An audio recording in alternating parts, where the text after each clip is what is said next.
Hello everyone, मैं राघव आपका अपने यूट्यूब चैनल डिस्कवरी कोचिंग में बहुत बहुत स्वागत करता हूं। आज आप लोगों को पुष्पीय पौधों में लैंगिक जनन इसका जो सीरीज चल रही थी 3 लेक्चर हो चुका है। आज चौथा लेक्चर स्टार्ट कर रहे हैं जिसमें हम परागकण के बारे में अध्ययन करेंगे। परागकण जिसे नर युग्मकोद्भिद कहते हैं, इसके बारे में इस लेक्चर में अध्ययन करेंगे। आइए आगे देखते हैं। परागकण जिसे लघु बीजांड भी कहते हैं, इसी को ही नर युग्मकोद्भिद कहते हैं। तो नर युग्मकोद्भिद क्यों कहते हैं इसे?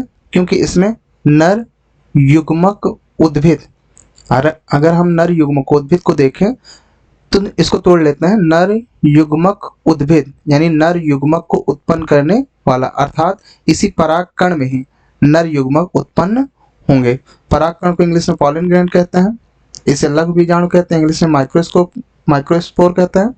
इसे ही नर युग्मकोद्भिद कहते हैं, जिसे मेल गैमेटोफाइट कहते हैं। तो अभी तक हम लोगों ने देखा कि एमएमसी माइक्रोस्पोर मदर सेल जो कि द्विगुणित होती है। जब इसमें अर्धसूत्री विभाजन होता है, अर्धसूत्री विभाजन होता है, जिसके फलस्वरूप 4 परागकण, 4 अगुणित परागकण बनते हैं, जो कि कैलोज द्वारा चारों जुड़े रहते हैं। जब इसमें कैलेज एंजाइम जो कि टैप्टम द्वारा स्रावित होता है, कैलेज एंजाइम जब इसमें सक्रियता दिखाता है, तब ये चारों परागकण अलग अलग हो जाते हैं। चारों परागकण पृथक हो जाते हैं, अलग अलग हो जाते हैं। इन परागकणों को हम, ये परागकोश है, इन पराग कोशों के ऊपर परागकण को हम आसानी से देख सकते हैं। अगर हम किसी फ्लावर जैसे गुड़हल के पेड़ के पास खड़े हों और गुड़हल के फूल को अपने हथेली पे ऐसे झटके तो पीले पीले पाउडर दिखेंगे। तो ये सब क्या है? परागकण है। वही सब क्या है? परागकण है। तो विभिन्न प्रकार की जातियों में जो ये परागकण दिख रहे हैं, ये विभिन्न प्रकार के दिख रहे हैं, अर्थात परागकण आकृति में भिन्न भिन्न होते हैं। इनका रंग, रूप, बनावट आदि भी भिन्न होता है। यहाँ देख लेते हैं। परागकण सामान्यतः गोलाकार होता है। ये परागकण सामान्यतः गोलाकार होता है। कैसे होता है? गोलाकार होते हैं, जिनका व्यास, इनका व्यास लगभग 25 से 50 माइक्रोमीटर होता है। अगर हम सबसे छोटे आकार के परागकण की बात करें, सबसे छोटा परागकण, सबसे छोटा परागकण जो पाया जाता है वो मायोसोटिस एल्पेस्टिस में पाया जाता है। मायोसोटिस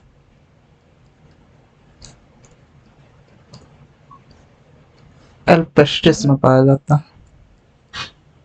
एल्पेस्टिस में पाया जाता है, जिसका व्यास लगभग 10 माइक्रोमीटर होता है।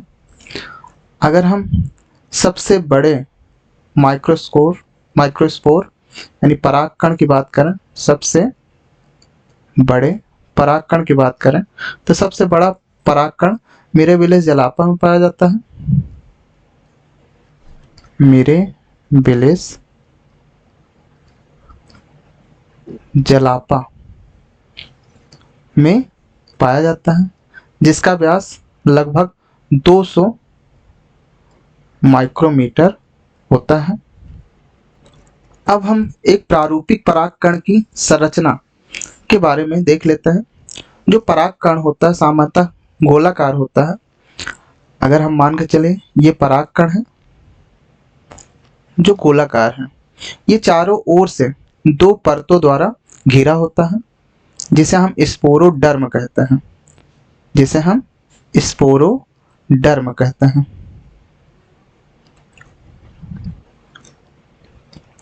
तो ये जो स्पोरोडर्म है, अब देख लेते हैं इनकी परत को, परागकण की जो आवरण होता है, परागकण के आवरण को हम स्पोरोडर्म कहते हैं, स्पोरोडर्म कहते हैं। ये दो परत पाए जाते हैं इसमें।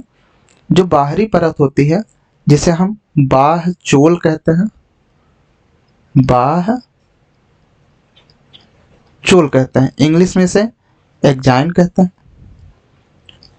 और जो आंतरिक परत है, जो आंतरिक परत है जिसे हम अंतः चोल कहते हैं, अंतः चोल कहते हैं, इंग्लिश में इंटाइन कहते हैं, इंग्लिश में इंटाइन कहते हैं। ये जो परागकण होता है इसमें एक केंद्रक पाया जाता है, एक केंद्रक पाया जाता है।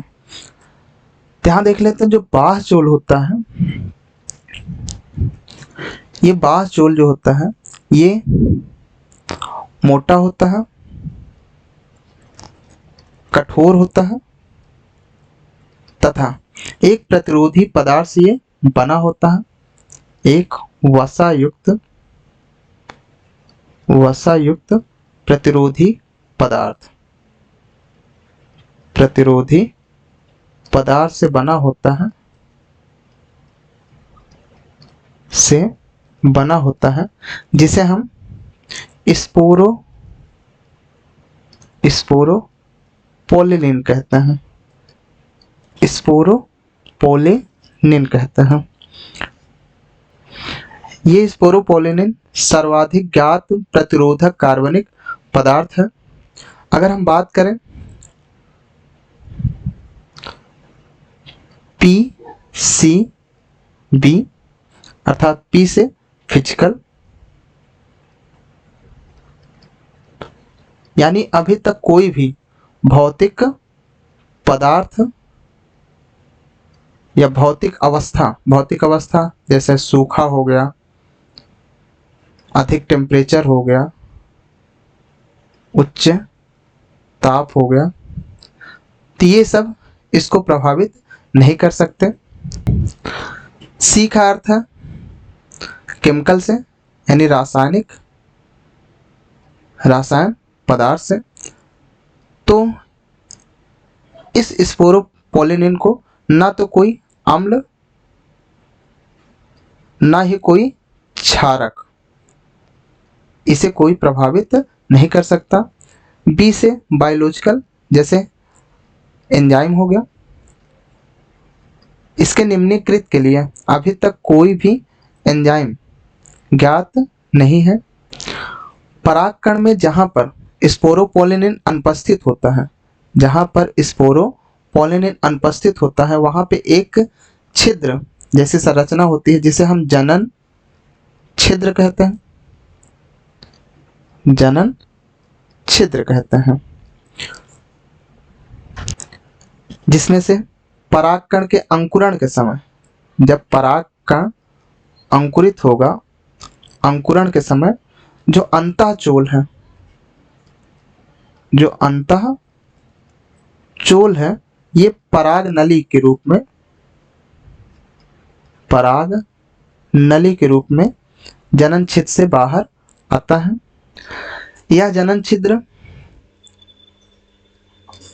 डाइकॉट में अर्थात द्विबीजपत्री पौधों में ये जनन छिद्र 3 पाए जाते हैं, जिसके कारण इसे ट्राइकॉलपेट कहते हैं,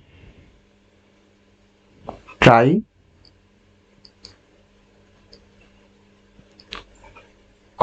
कहता है, ट्राइकॉलपेट। और मोनोकॉट अर्थात एक बीजपत्री पौधा जिसमें एक जनन छिद्र होता है, इसे हम मोनोकॉलपेट कहते हैं, मोनोकॉलपेट। कॉलपेट कहते हैं। तो देख लेते हैं बाह्यचोल। परागकण चारों ओर से जिस आवरण से घिरा रहता है उसे हम स्पोरोडर्म कहते हैं। ये दो परत होती है। जो बाह्य स्तर होता है ये मोटा होता है, कठोर होता है तथा खुरदरा भी होता है। कैसा होता है? खुरदरा, खुरदरा होता है तथा यह वसा युक्त प्रतिरोधी पदार्थ से बना होता है जिसे हम स्पोरोपोलिनिन कहते हैं। यह पीसीबी, पी से फिजिकल यानी कोई भौतिक अवस्था, चाहे सूखा हो, बाढ़ हो, उच्च ताप हो, ये इसको प्रभावित नहीं कर सकता। सी से रासायन यानी केमिकल, रासायन पदार्थ, कोई भी रासायन पदार्थ चाहे वो उच्च सांद्र का अम्ल हो या सांद्र क्षारक हो, ये भी स्पोरोपोलिनिन को गला नहीं सकते। बी से बायोलॉजिकल, बायोलॉजिकल कारक देख लेते हैं जैसे एंजाइम। एंजाइम, अभी तक कोई भी एंजाइम ऐसा ज्ञात नहीं है जो स्पोरोपोलिनिन का निम्नीकृत यानी इसको तोड़ सके। जो अंतःभित्त होती है उसे हम अंतःचोल कहते हैं। इसमें एक केंद्रक पाया जाता है जहां पे स्पोरोपोलिनिन अनुपस्थित होता है उसे हम जनन छिद्र कहते हैं। अंकुरण के समय, परागकण के अंकुरण के समय यही अंतःचोल पराग नली के रूप में जनन छिद्र द्वारा बाहर आती है। यह जनन छिद्र डाइकॉट में 3 होते हैं, इसे हम ट्राइकॉलपेट कहते हैं, जबकि मोनोकॉट में 1 होते हैं, इसे हम मोनोकॉलपेट कहते हैं। आप लोग बता दें कि अगर स्पोरोपोलिनिन को कोई प्रभावित नहीं कर सकता जिसके कारण परागकण जीवाश्म के रूप में बहुत अच्छे से संरक्षित होते हैं। अब देख लेते हैं अंतःचोल एंटाइन। ये एक पतली सतत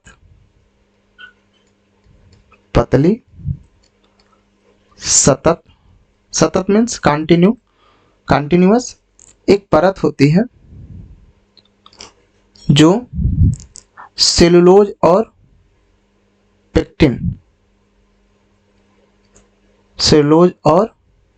पेक्टिन की बनी होती है जिसको पेक्टोसेलुलोज भी कहते हैं। Pecto means pectin, cellulose means cellulose, इससे ये परत बनी होती है। तो एक बार देख लेते हैं सामान्यतः परागकण कैसे होते हैं? गोलाकार होते हैं। ये परागकण का आंतरिक स्तर है जिसे अंतःचोल कहते हैं। इसका जो बाहरी स्तर होता है ये मोटा होता है तथा स्पोरोपोलिनिन का बना होता है। जहां पे स्पोरोपोलिनिन नहीं पाया जाता उसे हम क्या कहते हैं? जनन छिद्र कहते हैं, जर्म पोर कहते हैं, जनन छिद्र कहते हैं। ये बाहरी आवरण है जिसे हम एग्जाइन कहते हैं। हिंदी में से बाह्य चोल कहते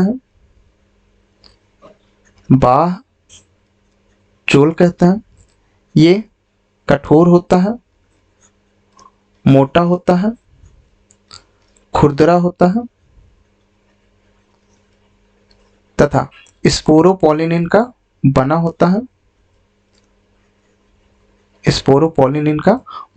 है। जो आंतरिक परत होता है जिसे हम एंटाइन कहते हैं, हिंदी में से अंतःचोल कहते हैं। यह एक पतली परत होती है जो कि पेक्टोसेलुलोज की बनी होती है, यानी पेक्टिन और सेलुलोज की बनी होती है। इसमें एक केंद्रक पाया जाता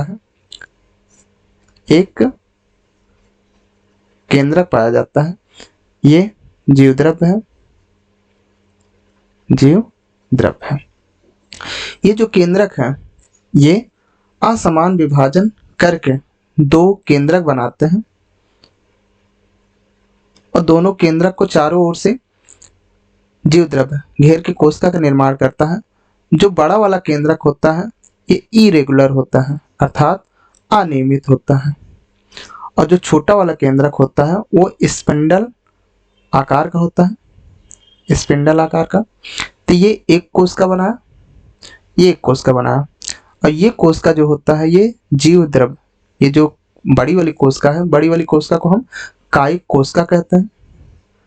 कायिक, इसी को वर्धी, इसी को नलिका कोशिका कहते हैं। नलिका कोशिका कहते हैं। यहाँ एक डिजाइन बना लेते हैं। ये जर्मपोर है और इस केंद्रक को हम कायिक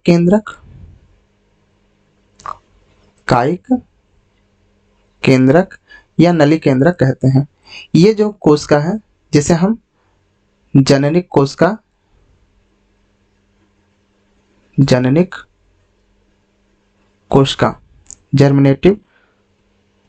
जनरेटिव सेल कहते हैं, इसे जनरेटिव सेल कहते हैं।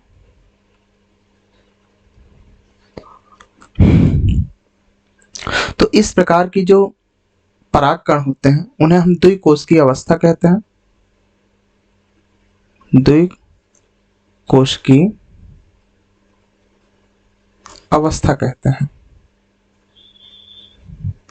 द्विकोशिका, एक कायिक वर्धी नलिका कोशिका, दूसरी जननिक कोशिका, ये द्विकोशिकीय अवस्था होती है। और लगभग 60% एंजियोस्पर्म आवृत बीजी पौधों में, एंजियोस्पर्म में इन्हीं दो कोशिकीय अवस्था में ही परागकण बाहर आते हैं तथा शेष में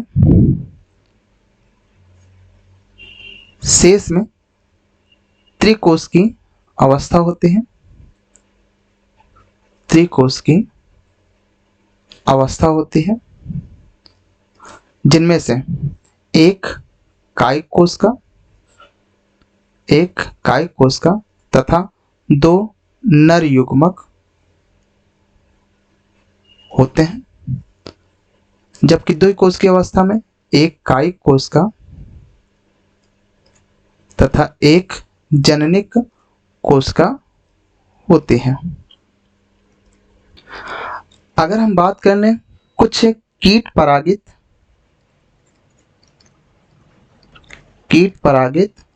परागकण की, अगर हम इसकी बात करें तो कीट परागित जो परागकण होते हैं इनके जो बाह्यचोल होते हैं, बाह्यचोल वो कांटेदार होते हैं। इसके साथ साथ ये चिपचिपे भी होते हैं, तथा इनमें एक तैलीय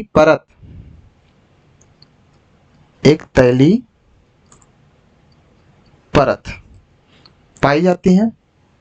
इन्हें पॉलन किट कहते हैं।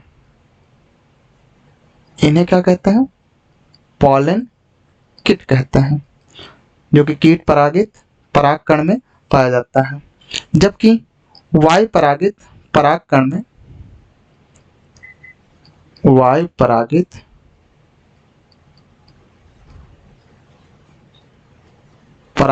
में जो बाह्यचोल होता है वो चिकना होता है। बाह्यचोल चिकना होता है। तो आज के लिए इतना ही। अगले वीडियो हम देखते हैं नर युग्मकोद्भिद की संरचना एवं उसका विकास तथा माइक्रोगैमेटोजेनेसिस देखते हैं, जिसमें दो नर युग्मक का निर्माण होता है। तो धन्यवाद।